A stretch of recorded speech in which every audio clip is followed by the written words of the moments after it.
Much like the peacock we covered previously, there's nothing much to a butterfly. They sprinkle summer fields and look beautiful, and that's the end of it, right?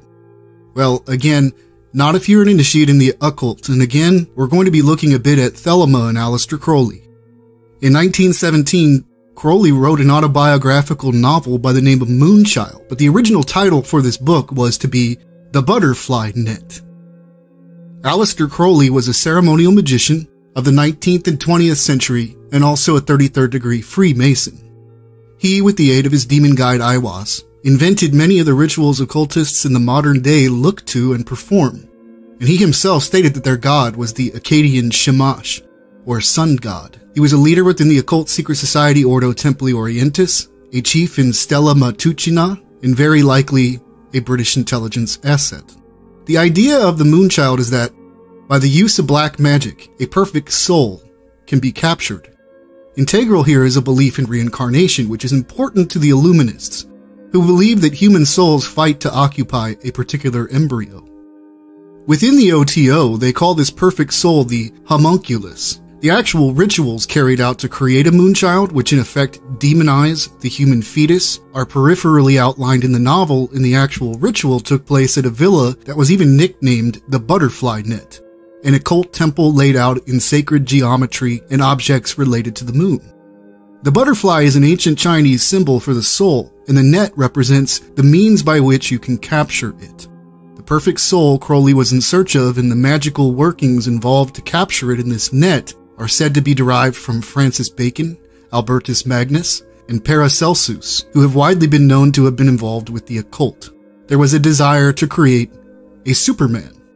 The idea here is to capture a soul from the fourth dimension and to create a homunculus, a little man or mannequin, spelled M-A-N-I-K-I-N, usually represented in alchemical treatises in a retort or bottle. This might remind you of the Yazidi creation story we talked about, where their people are said to descend from a jar.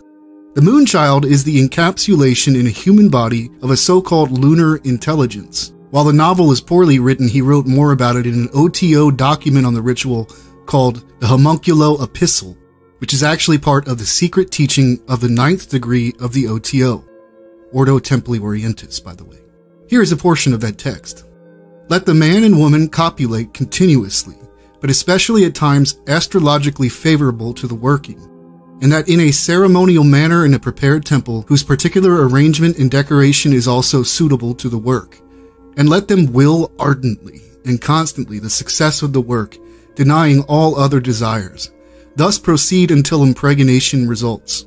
Now let the woman be withdrawn and carried away to a place prepared, and this place should be a great desert, for in such do rarely wander any human souls seeking incarnation. Further, let a great circle be drawn and consecrated to the sphere of the work, and let banishing formula of Sephiroth, and especially of Kethur, be done often, even unto 5 or 7 times on every day, outside which great circle let the woman never go. During the pregnancy, demonic forces are invoked into the circle where the woman is, and after the first 3 months of pregnancy, the embryo becomes indwelt by the spirit. In Moonchild, at least, this was said to be a lunar spirit. In essence, a Moonchild, or you can call them a monarch, is a kind of familiar spirit who will do the bidding of the magician who has created it. It's what goes under the banner of monarch mind control, to be very blunt. And it certainly seems as though today, despite the insistence that the magical working was unsuccessful, that we are living in a time where there are many moon children, or monarchs, walking about among us, victims of the bloodlines they appear to be born into. They seem to be subject to the control of outside forces with an agenda we see unfolding. Is any of this fair? You might be objecting to all of this as a Christian, insisting God would not allow any of this. But why does magic exist at all? Why did a child have a spirit in the New Testament, a suicidal one at that, which needed driving out?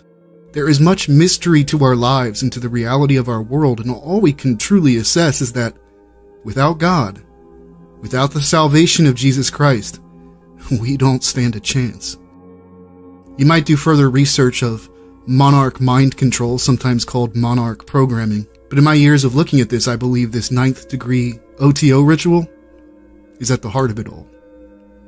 Until next time, God bless each of you in Jesus' mighty name.